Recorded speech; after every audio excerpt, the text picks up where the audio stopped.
La Grèce antique est le berceau des civilisations occidentales, ainsi que de légendes extraordinaires.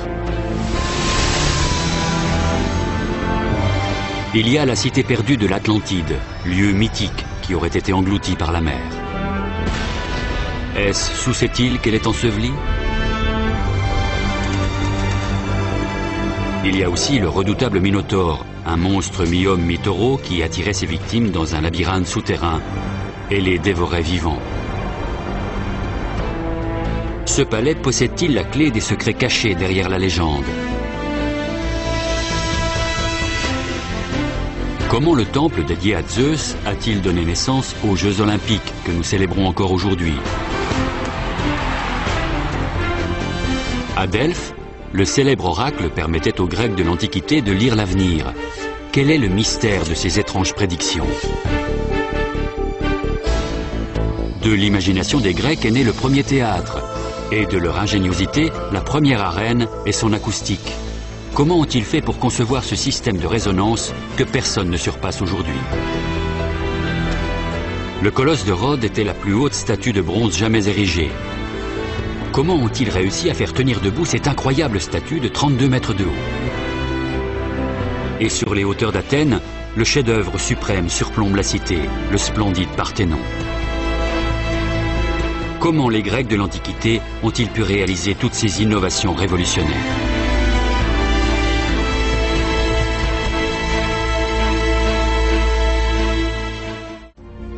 À Olympie, le sanctuaire sacré était dominé par la plus grande statue en ivoire du monde qui était dédiée à Zeus, le dieu des dieux.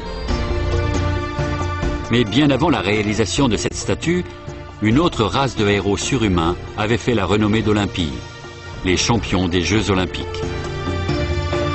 Et Olympie allait devenir un centre sportif d'une longévité sans précédent, non seulement à travers l'Empire grec, mais aussi pour le monde entier pendant des siècles et des siècles. Olympie était la seule cité du monde grec où l'on vénérait à la fois les dieux et les hommes. Tous les 4 ans, au mois de juillet, des milliers de personnes quittaient tous les coins de l'Empire pour affluer vers Olympie et prendre part aux compétitions ou assister au plus grand spectacle du monde. Venir à Olympie, c'était visiter à la fois la galerie d'art la plus grandiose du monde et le plus gigantesque stade, au milieu d'une fête aussi populaire que le 14 juillet. Les Jeux Olympiques ont commencé dès le 8e siècle avant Jésus-Christ, avec une course de 200 mètres. Organisée pour faire une trêve entre deux cités en guerre, cette première épreuve a marqué le début de plus de 1000 ans de Jeux. Les Jeux Olympiques se déroulaient au mois d'août. Et pendant le mois précédent, il était formellement interdit à tous les Grecs de se battre. Quiconque se livrait à des actes de guerre au cours de ce mois était frappé par la malédiction de Zeus. Tous les 4 ans, les cités en guerre déposaient les armes au nom d'une compétition pacifique. À mesure que les Jeux gagnaient en importance, le sanctuaire de Zeus s'étendit pour devenir la première cité sportive du monde avec des lieux d'entraînement, des thermes, des pensions et un stade qui pouvait accueillir 40 000 spectateurs. Cette voûte a vu passer les meilleurs athlètes de tout le monde grec. Les Jeux consacraient un seul et unique vainqueur dont la récompense était de recevoir tous les honneurs au nom du dieu Zeus. La première épreuve fut une course de 200 mètres. Par la suite vint le 400 mètres, puis le 5000 mètres et le pentathlon, réunissant la course, le saut, la lutte, le lancer du disque et celui du javelot. La plupart des épreuves des Olympiades étaient une version pacifique de ce qu'on faisait à la guerre. Les hommes projetaient des lances, lançaient des pierres, couraient, avec l'attirail des hoplites, un équipement militaire très lourd. Au fil des éliminations, le nombre des concurrents se réduisait à 2 athlètes qui se disputaient la victoire dans un match final de lutte et de boxe. Mais seule l'élite pouvait se permettre de prendre part aux Jeux. Pour conquérir à Olympie, il fallait s'entraîner pendant les 10 mois qui précédaient les Jeux, et 1 mois entier sur le site même d'Olympie. Ce n'était pas pour les gens du peuple, c'était réservé aux Grecs très riches. Olympie est rapidement devenu un immense complexe sportif avec des bâtiments construits spécialement pour chaque discipline athlétique. En gagnant de l'importance, la cité se dota de sanctuaires et de temples toujours plus nombreux pour glorifier et honorer Zeus.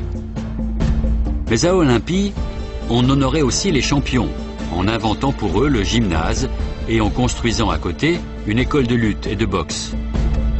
D'autres manifestations encore plus insolites se déroulaient aussi à Olympie, dans des édifices spécialement construits pour elle.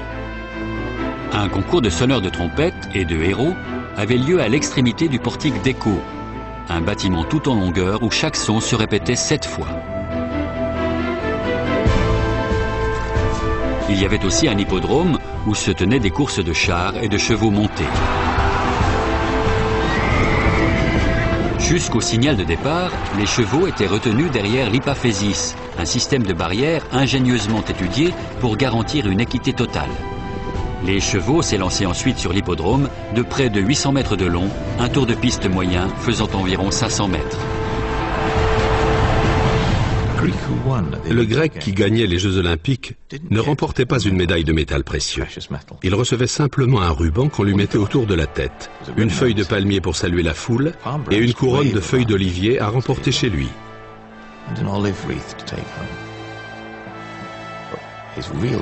C'est à son retour chez lui qu'il recevait sa véritable récompense. Il avait le droit de choisir une femme parmi les plus riches héritières de sa cité. Il était nourri, très bien nourri, aux frais de la population pendant le reste de sa vie.